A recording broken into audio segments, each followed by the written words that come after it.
Hola, ¿qué tal? Un gusto, un placer verles. Estamos en la Fonda en esta ocasión y dentro del 10º coloquio integral de teatro y sus alternativas, cita, pues nos dimos a la tarea de visitar a un grupo de actores, gente que vive día a día la cultura y todas sus políticas que tienen que ver con la difusión de esto, y vamos a platicar con ellos en este programa de fondo. Yo los invito a que nos acompañen. Está con nosotros Pilar Herrera Guevara, quien es académica de la Universidad de Guadalajara y especialista en políticas culturales, y Octavio Campa, presidente de Onda, a los cuales les agradezco que nos permitan estar aquí con ustedes en este coloquio que llevan. Muchas gracias a los dos. Muchas gracias.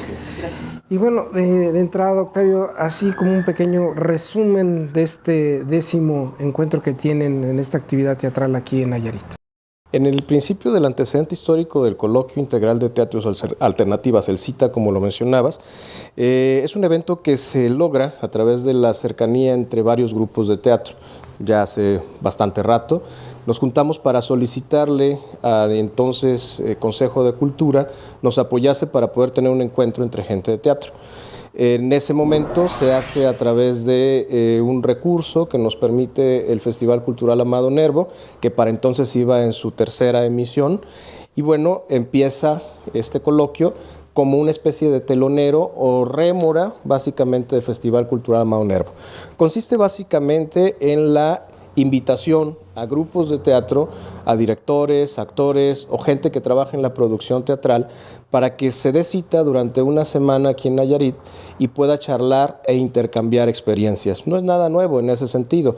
La única diferencia es de que en Nayarit no lo habíamos tenido jamás, y en el asunto de cómo se han manejado las dinámicas y las pláticas y además el intercambio de actividades, pues tuvimos la fortuna de que cuando nosotros ya íbamos por el 4º coloquio concluido, se inicia uno en Monterrey, que hoy por hoy ya lleva 6 emisiones, y bueno, en este momento ya van 2 emisiones similares también que se están llevando en Sinaloa.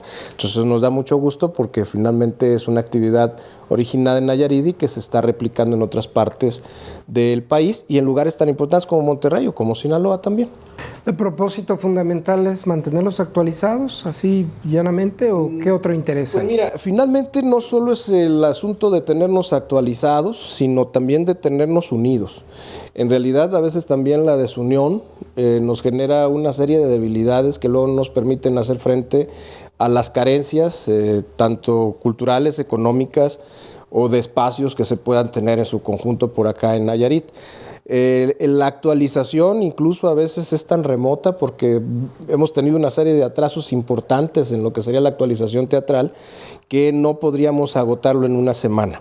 Entonces, en realidad es básicamente mantenernos un tanto al tanto y unidos para poder mantenernos actualizados de una manera posterior. O sea, realmente esto genera nada más la impronta de por dónde continuar, ¿no? Pero en realidad en esa semana se vive, se disfruta, se acompaña con la gente de teatro y con el público, que nos parece muy importante. Todos los discursos escénicos, lo que comúnmente es una función de teatro, nosotros las tenemos abiertas al público precisamente para que se pueda generar esta entrada y asistencia de gente a nuestros espectáculos.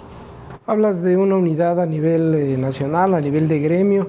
Desde tu punto de vista, ¿qué pasa, qué sucede con la comunidad cultural de Nayarita, que bueno, al menos visiblemente está muy dispersa? Tanto como la comunidad cultural, bueno, ya ha habido desde hace rato organizaciones y agrupaciones, algunas de ellas añejas y consolidadas. Otras, bueno, es un hecho que si todos los seres humanos somos de alguna manera con egos y temperamentos importantes, yo no dudo que la gente del arte tiene todavía esa secuencia mucho más amplia. Entonces, es raro pues de que de alguna manera tengan agrupaciones que permanezcan mucho rato. No obstante, fíjate que la mayoría de las veces sí se une la comunidad teatral para poder exigir algunas cuestiones, en otras pues no. Es decir, y a veces es también un tanto por las condiciones en las que alguien no se quiere meter en problemas. Básicamente todos tenemos que trabajar en instituciones o áreas en particular, y luego si te quejas eres un rijoso, un grillo o algo por el estilo, o peor. básicamente, incluso ahorita a mí se me está acusando de que yo cobro en 3 lugares y que cómo es posible que me esté quejando del sistema. Pues precisamente porque tengo que cobrar en 3 lugares me quejo del sistema. Lo ideal sería que pudiera uno cobrar en un solo lugar y vivir bien y no tener que cobrar en 3 y no alcanzarte para uno.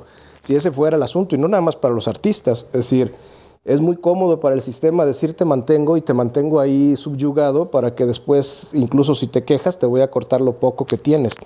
Y hablando de artistas revueltos, Silvestre Revueltos decía muy claramente, al artista lo tienen amarrado de las tripas, ¿no?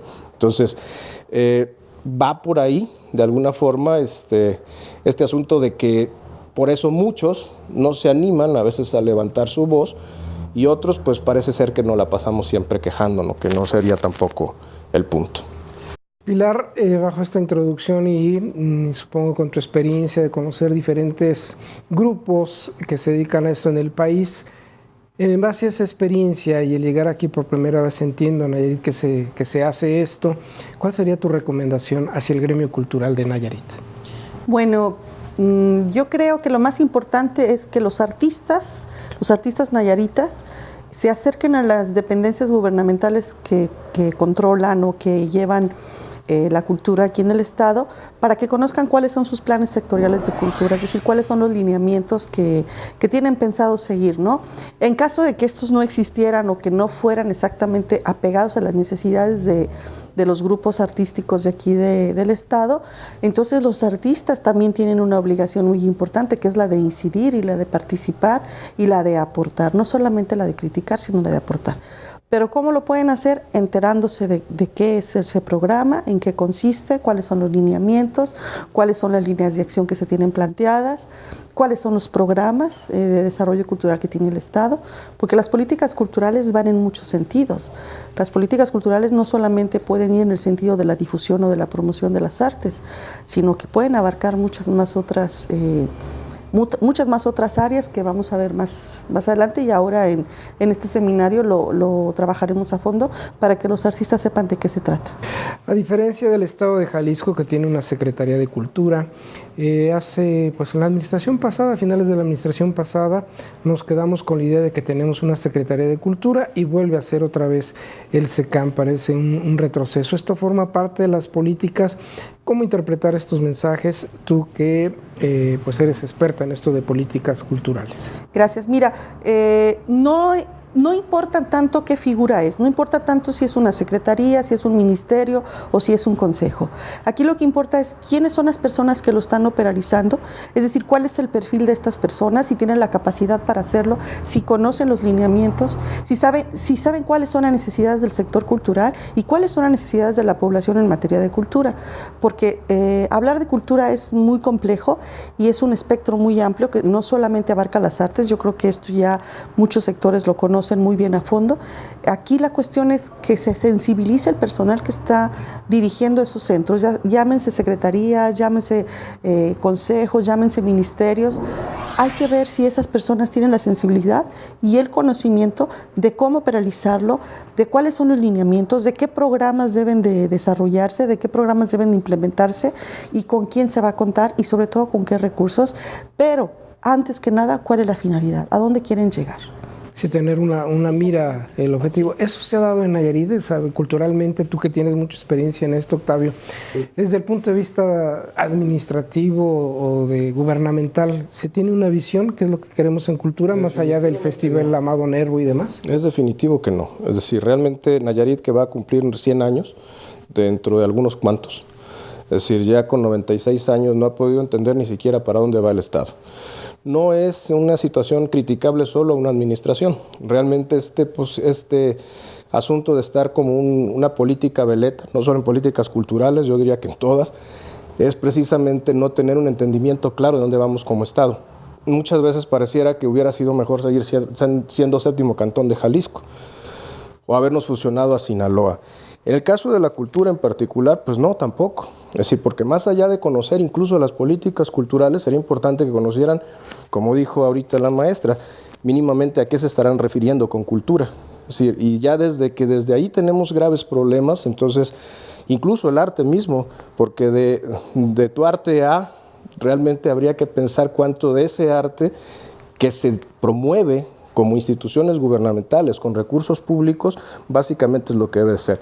Y no nada más un divertimento, y no nada más un folclore como tal. Es decir, nada menos ahorita con el Festival Cultural Amado Nervo, que yo no tengo nada en contra de los artistas populares como pueden ser los músicos o los cantantes que están trayendo.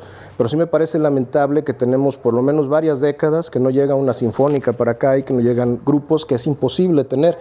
Y que lo que nos esté aperturando el festival sea gente que escuchas en la radio y que ves en la televisión, en todos los programas de noticieros o de cuestiones musicales. Entonces, sí me parece que desde ahí nos está entendiendo para qué sirve el recurso público y la función que el Estado tiene para promover la cultura. En este caso, en un festival que por decreto está establecido para fomentar y desarrollar la cultura desde otra perspectiva y nivel. Ahí tienen la feria para poder seguir trayendo artistas populares, ahí tendrían la Feria del Juguete y tendrían un montón de escaparates para poder hacer esta parte para que siga viniendo Emanuel y para que siga viniendo Alex Sintek y Jimena Sariñana y Armando Manzanero.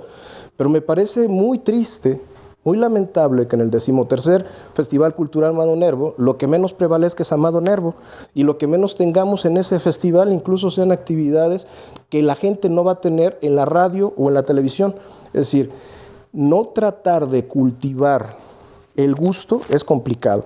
Y si es porque los otros ya se acabaron los 30,000 boletos, bueno, pues también pueden seguir trayendo lo que quieran y en ese sentido, si es gente que ya conocen, se va a llenar. Pero bien valdría la pena seguir trayendo a tocar o a tener la posibilidad de que la gente común, la gente que no tiene posibilidad de ver otras cuestiones, lo vea. Siento que para eso se hizo el festival en particular y para eso existen otras cuestiones. Y eso lo pongo solamente como ejemplo. Más adelante a lo largo del programa vamos a tener la participación de otros compañeros, así brevemente que nos des un adelanto de quiénes son. En los siguientes bloques estará por acá el director del grupo de teatro Jorge Ramírez, el maestro Mario Guerra Vidal. Estará también la directora del grupo universitario de teatro Tepic, del GUT, la maestra Mónica Delgado. Estará el director del ensamble teatral Tituba, Luis Alberto Bravo Mora.